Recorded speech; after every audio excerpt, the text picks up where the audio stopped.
anak-anak, kita sekarang melanjutkan pelajaran yang seminggu yang lalu. Dulu kita pelajari dulu tentang konsentrasi larutan. Sudah paham itu dengan anak-anak? Ya, sudah. Semua PR-nya sudah masuk sama saya. Ada yang gak kasih PR, ada yang udah lengkap PR-nya. Bagi yang sudah lengkap, saya buat nilai bagus. Yang tidak ada sama sekali, berarti tidak ada nilainya. Oke? Nah, sekarang kita pelajari sifat koligatif larutan. Sifat koligatif larutan. Ada 4 pembahasan yang harus kita pelajari. Pertama, penurunan tekanan uap larutan dilambangkan dengan AP.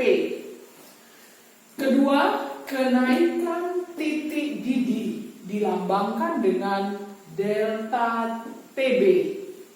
Ketiga, penurunan titik beku dilambangkan dengan delta TF. Dan tekanan osmotik atau V. Kita bahas satu persatu. Dimulai dari tekanan uap larutan atau delta P. Di sini ada suatu larutan.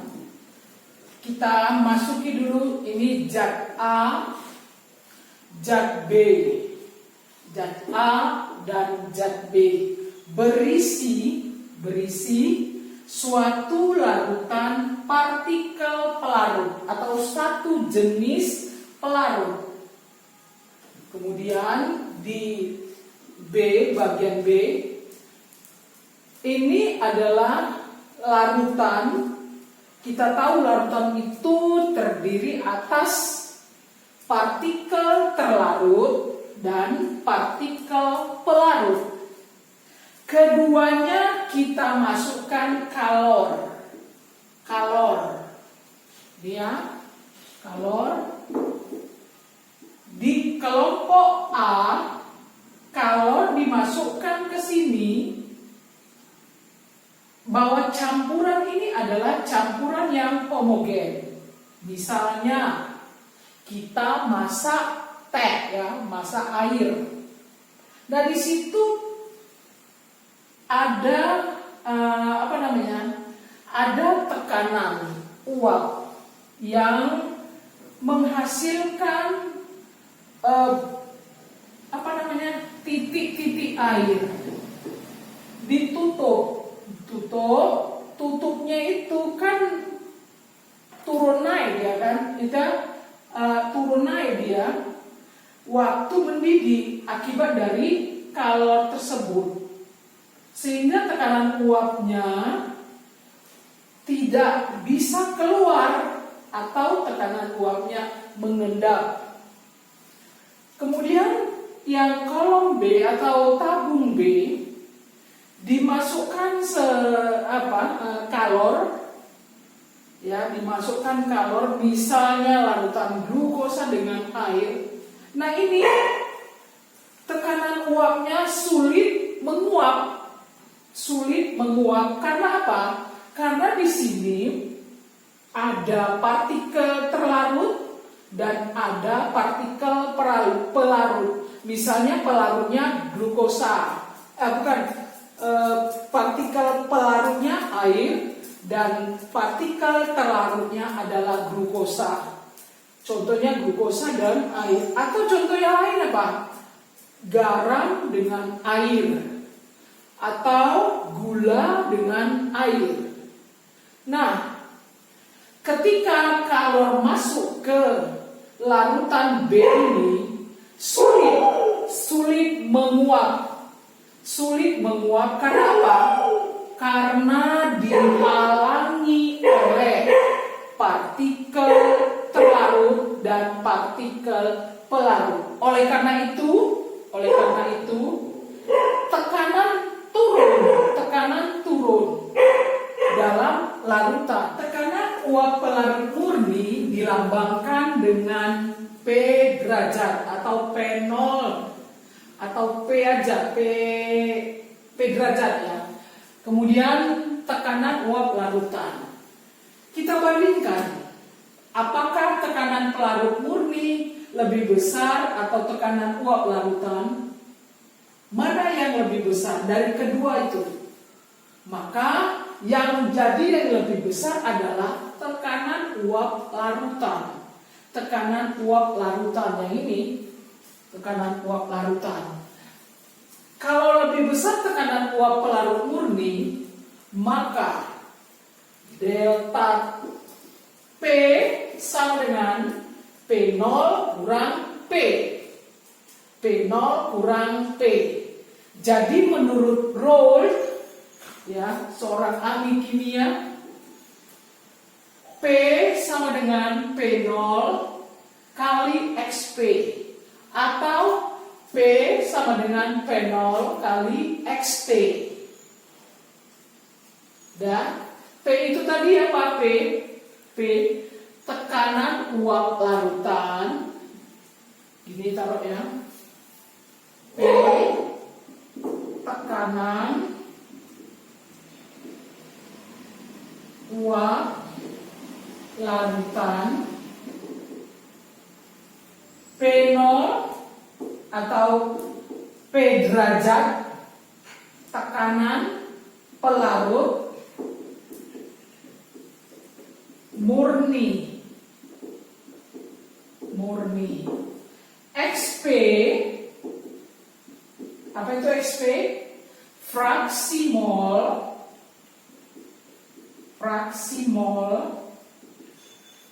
pelarut.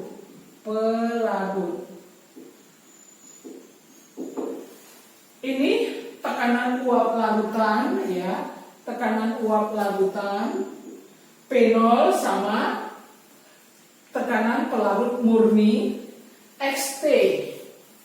Jadi XT sama dengan fraksi mol terlarut. Terlarut. Itu ya. Oke, kita ambil contoh ya.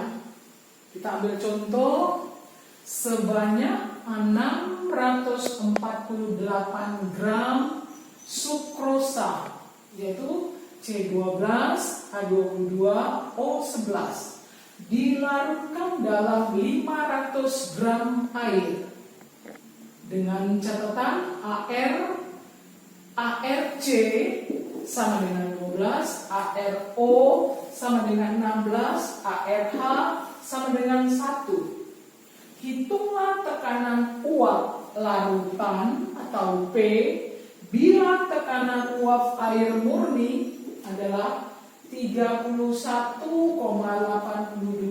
mmHg. Ya, jawabannya mula-mula kita tahu NP yaitu mol pelarut. Pelarutnya apa tadi? Air. NP sama dengan NP per NP tambah NT sama dengan NP berapa? NP air 500 gram air. 500 per, ini satuannya mol ya, mol. Berarti sini berapa air? 18 per 500 per 18 tambah NT terlarut 648 per, nah MR taunya MR sukrosa C12 H22 O11. Ini 12 kali 12 tambah 22 kali 1 tambah 11 kali 16 sama dengan berapa? 3, 4, 2. Nah sekarang 500 dibagi 18 berapa? 27,8 per 27,8 tambah. Ini berapa tadi? MR-nya 3, 4, 2. Berapa 3, 4, 2? 1,9. Sama dengan, ya, NP sama dengan 0,94. Ya, itu diketahui. Jadi, yang ditanya tadi P ya. Apalagi NP, oh P0. P0 yaitu sama dengan ini pelarut murni. Mana yang pelarut murni? Air ya, pelarut murni 31,82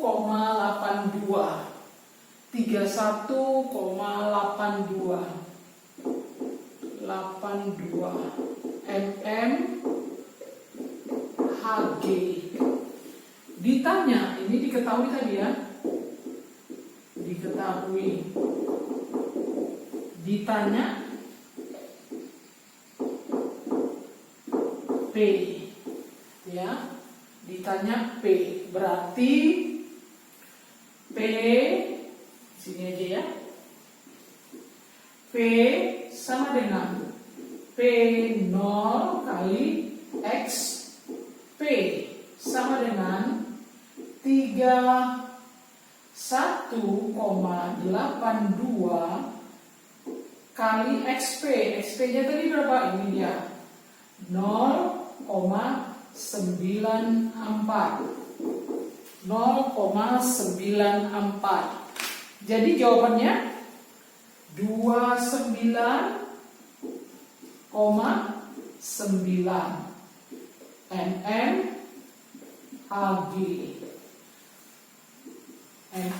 Hg. Jadi tekanan uap larutan 29,9 mmHg. Itulah sebagai contoh dari tekanan uap larutan. Ya, kita lanjut ya. Sifat koligatif yang kedua, kenaikan titik didih larutan atau delta TB. Delta TB atau boiling mendidih, gitu ya. Kita ambil misalnya masuk kita ke laboratorium, ada dua wadah.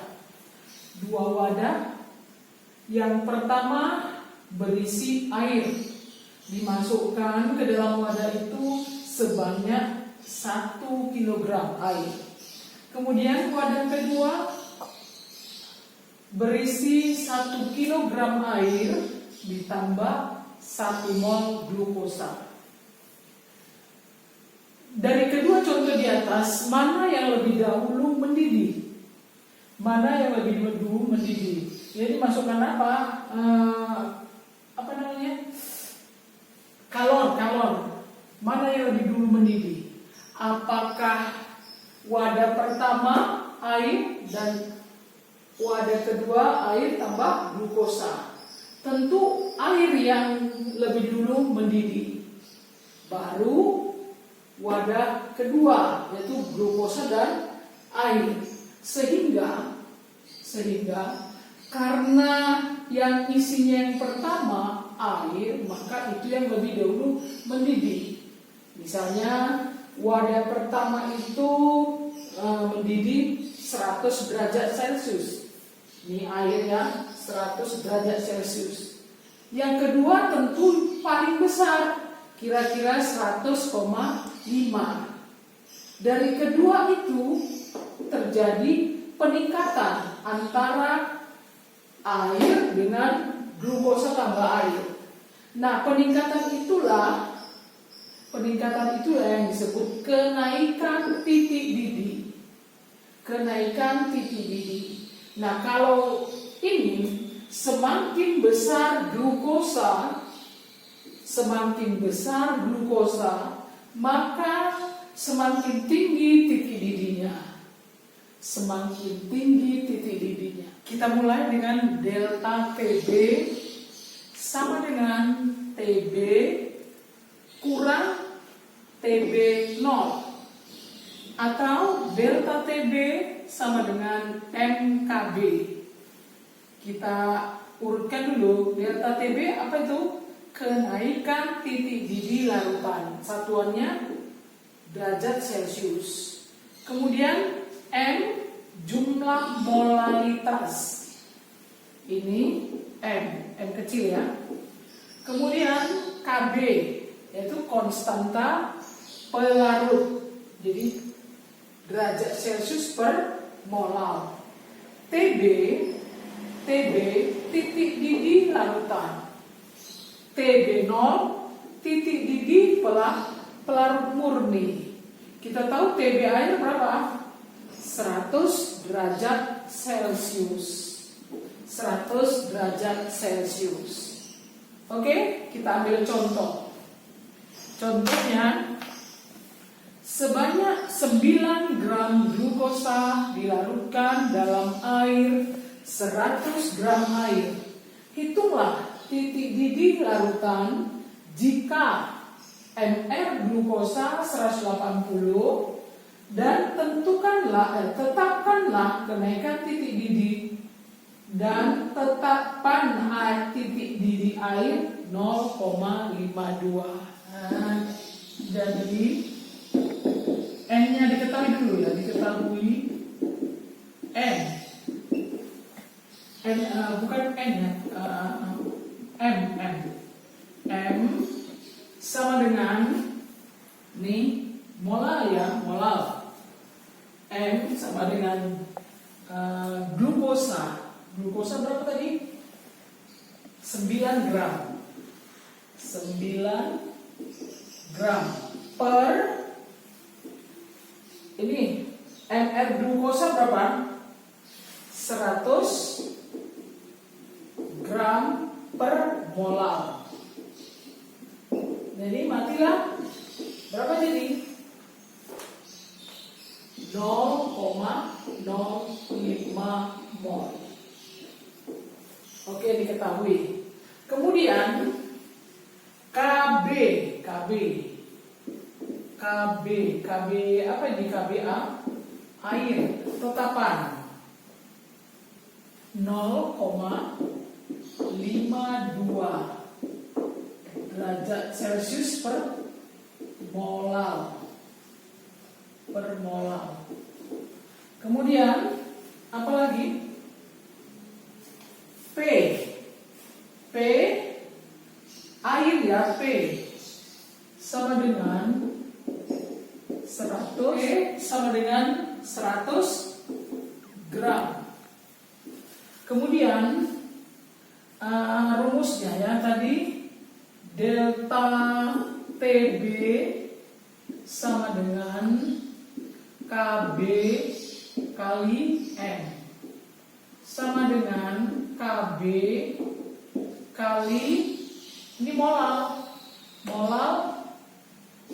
gram per MR kali 1000 per P ya, sama dengan KB berapa? 0,52 kali 9 gram per MR-nya berapa? 180 kali 1000 per P tadi 100 gram sama dengan ini berapa nih? 10 ini 0,52 kali ini tadi ini 0,05 kali 10 sama dengan 0,52 kali 0,5. Jadi ini berapa? 0,26 ya. 0,26 derajat Celcius. yang ditanya tadi? Ditanya